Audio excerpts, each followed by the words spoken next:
Hello friends, welcome to home food recipes. આજે આપણે કુકરમાં હાંડવો કેવી રીતે બનાવવો એ જોઈશું। હાંડવો એમ તો પેનમાં પણ બને છે, પણ એ રીતે મહેનત અને સમય વધારે લાગે છે। જો તમારે વધારે ક્વોન્ટિટીમાં 4-5 વ્યક્તિ માટે હાંડવો બનાવવો હોય તો કુકરમાં તમે એકદમ ઓછા સમયમાં બનાવી શકો છો। આજે આપણે પરફેક્ટ માપ સાથે હાંડવો બનાવવાનું શીખીશું, જેને તમે કેચઅપ સાથે કે ચા સાથે બનાવીને ખાઈ શકો છો। આ હાંડવો ખાવામાં એકદમ ટેસ્ટી લાગે છે અને બનાવવામાં પણ એકદમ સરળ છે। શીતળા સાતમ ઉપર પણ તમે આ હાંડવો ખાઈ શકો છો। તો ચલો એને બનાવવાનું શરૂ કરીએ। સૌથી પહેલાં એક સ્ટીલના બાઉલમાં આપણે 4.5 કપ એટલે કે ગ્રામમાં 580 ગ્રામ હાંડવાનો લોટ ઉમેરીશું। હાંડવાનો લોટ કેવી રીતે બનાવવો મેં પહેલાં ચેનલ પર બતાવેલું છે। વિડીયોની નીચે ડિસ્ક્રિપ્શન બોક્સમાં એની હું લિંક આપી દઈશ। તો સહેજ આ રીતનો હલકો અધકચરો હોય એવો આપણે લોટ લેવાનો છે, એકદમ પાવડર જેવો ના હોવો જોઈએ। હવે આપણે એની અંદર 1 ચમચી મીઠું નાખી દઈશું। મીઠું નાખવાથી જે લોટનું ફર્મેન્ટેશન છે એ જલ્દી આવશે, તો એને પલાળતી વખતે તમારે થોડુંક મીઠું જરૂર એડ કરવાનું છે। હવે એની અંદર આપણે 1/4 કપ એટલે કે 150 ગ્રામ ખાટું દહીં ઉમેરી દઈશું। જો તમારું દહીં ઓછું ખાટું હોય તો તમારે વધારે ઉમેરવાનું છે। અહીંયા મેં એકદમ ખાટું દહીં લીધું છે, તો મેં 1/4 કપ જેટલું જ લીધું છે। જે 200 ml વાળા 4.5 કપ મેં લોટ ભરીને લીધો હતો એ જ મેં 1/4 કપ દહીં લીધું છે। હવે એમાં આપણે 2.5 કપ એટલે કે અડધો લીટર પાણી ઉમેરીશું। જે કપથી મેં લોટ માપ્યો હતો એ જ મેં 2.5 કપ પાણી લીધું છે। 500 ml જેટલું મેં પાણી એડ કર્યું છે અને આટલા મેઝરમેન્ટમાં આટલું પાણી પરફેક્ટ છે। હવે આપણે બધું જ બરાબર મિક્સ કરી લઈશું। તમે જોઈ શકો છો કે પાણીનું મેઝરમેન્ટ એકદમ પરફેક્ટ છે। ખીરું વધારે પતલું પણ ના હોવું જોઈએ અને એકદમ વધારે ગાઢું પણ ના હોવું જોઈએ। જો તમે કોઈ વાટકીથી 4.5 વાટકી લોટ માપતા હોય તો એનાથી જ તમારે 2.5 કપ પાણી એડ કરવાનું છે। હવે આ બાઉલ હટાવીને આપણે અહીંયા એક ઊંડું વાસણ મૂકી દઈશું। એની અંદર આપણે બધું જ ખીરું એડ કરી દેવાનું છે, કારણ કે આથો આવી જાય એ પછી લોટ થોડોક ફૂલે છે, એટલે કોઈ ઊંડું વાસણ હોય એ જ આપણે યુઝ કરવાનું છે। જેની અંદર મેં ખીરું મિક્સ કર્યું હતું એ વધારે ઊંડું નહોતું, એટલે મેં અહીંયા બાઉલ બદલીને લીધો છે। હવે આપણે એક ક્લીન રેપ લગાવી દઈશું બાઉલની ઉપર અને એને આ રીતે કવર કરી લઈશું। જો તમારી પાસે ક્લીન રેપ ના હોય તો તમે કોઈ મોટો જાડો રૂમાલ હોય કે કોઈ જાડો દુપટ્ટો હોય એને પણ દોરીથી બાંધી શકો છો અને ગરમ જગ્યા પર આપણે એને 12 થી 15 કલાક માટે આથો લાવવા માટે મૂકી દેવાનું છે। જો તમારા ઘરે તડકો આવતો હોય તો તમે થોડાક કલાક એને તડકામાં પણ મૂકી શકો છો। અહીંયા હું એને લોટના ડબ્બામાં મૂકી દઈશ। 15 કલાક પછી આપણે ક્લીન રેપને હટાવી દઈશું। આપણા લોટમાં એકદમ સરસ જાળી પણ આવી ગઈ છે અને એકદમ સરસ આથો પણ આવી ગયો છે, તમે જોઈ શકો છો। અને આથો આવ્યા પછી જે ખીરું છે થોડુંક ઢીલું પણ થશે અને વજનમાં પણ હલકું થઈ જશે। ખૂબ જ સરસ જાળી આવી ગઈ છે આમાં આથો આવ્યા પછી। તો થોડુંક આપણે આને આ રીતે મિક્સ કરી લઈએ, એ પછી આપણે એમાં બાકીની સામગ્રી ઉમેરવાની છે। તો હવે એમાં આપણે 1/2 કપ એટલે કે 55 ગ્રામ જેટલી છીણેલી ગાજર ઉમેરીશું।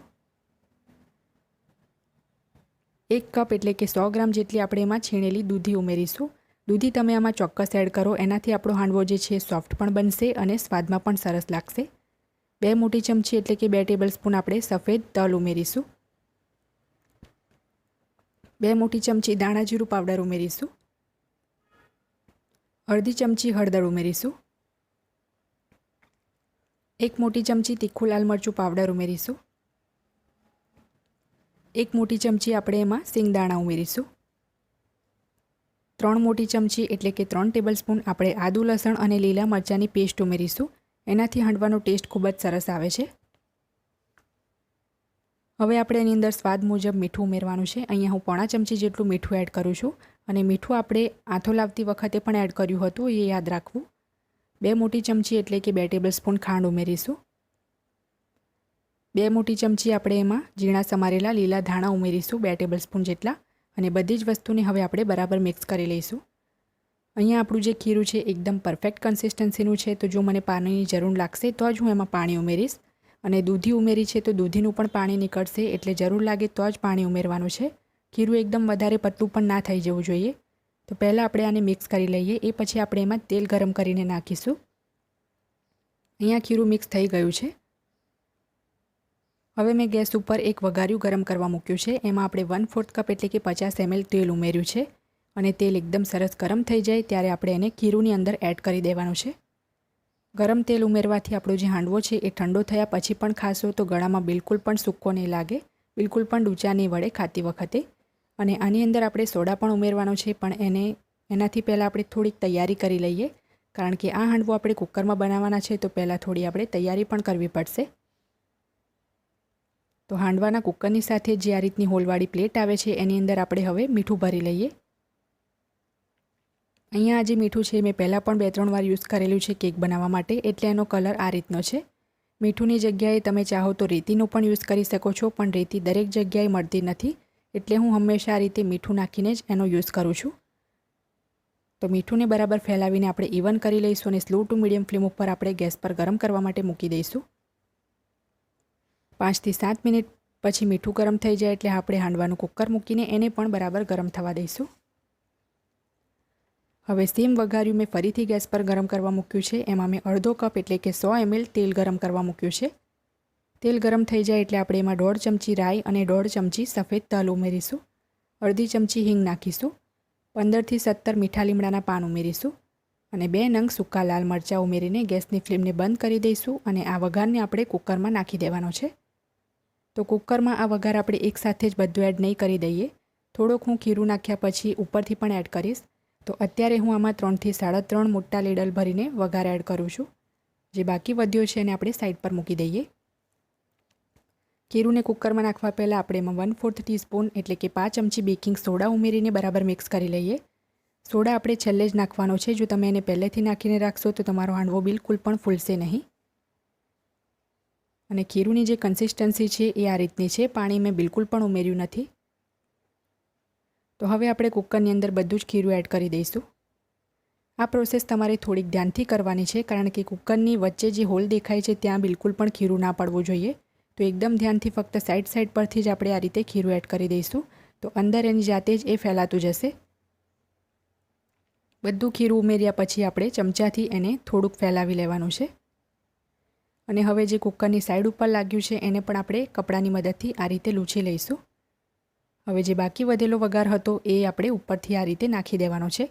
વઘાર ઠંડો થઈ ગયો હતો તો ફરીથી મેં એને થોડોક ગરમ કરી લીધો છે। હવે ઉપરથી આપણે થોડાક સફેદ તલ અને લાલ મરચું ભભરાવી દઈશું, જેથી હાંડવો દેખાવમાં પણ સારો લાગે। તમે ચાહો તો થોડાક લીલા ધાણા પણ સ્પ્રિંકલ કરી શકો છો। અને હવે આપણે ઢાંકણ લગાવીને શરૂઆતમાં 10 મિનિટ મીડિયમ ફ્લેમ પર અને બાકીની 25 થી 30 મિનિટ સ્લો ફ્લેમ ઉપર એને બેક કરવાનો છે। અડધોથી પોણો કલાક પછી આપણે ઢાંકણ હટાવી દઈશું અને હવે આપણે સેન્ટરમાં એક ચપ્પુ નાખીને એને ચેક કરવાનો છે કે હાંડવો આપણો કૂક થયો છે કે નહીં। તો અહીંયા આ ચપ્પુ એકદમ ક્લીન બહાર આવ્યો છે, સહેજ પણ ચોંટ્યું નથી, મતલબ કે હાંડવો બિલકુલ પણ કાચો નથી, એકદમ સરસ એ બેક થઈ ગયો છે। તો હવે આપણે આને સર્વ કરી લઈએ। સર્વ કરવા માટે તમારે આ રીતનો એક ફ્લેટ તાવેથો લેવાનો છે અને જે રીતે હું વિડીયોમાં બતાવું છું એ જ રીતે કરવાનું છે। અત્યારે આને હું ગરમ સર્વ કરી લઈ છું, એટલે કાઢતી વખતે થોડોક તૂટશે, પણ ઠંડો થઈ જાય એ પછી જો તમે આને સર્વ કરશો તો બિલકુલ પણ તૂટશે નહીં અને એકદમ આરામથી બહાર આવી જશે। તમે આને ચા સાથે કે કેચઅપ સાથે ખાઈ શકો છો। મને આ કેચઅપ સાથે વધારે પસંદ છે। તો ફ્રેન્ડ્સ, તમે પણ આ રીતે હાંડવો તમારા ઘરે ચોક્કસ બનાવજો। જો તમને મારી આજની આ રેસીપી પસંદ આવી હોય તો મારા વિડીયોને લાઇક અને શેર કરી ચેનલને સબસ્ક્રાઇબ કરવાનું ના ભૂલતા।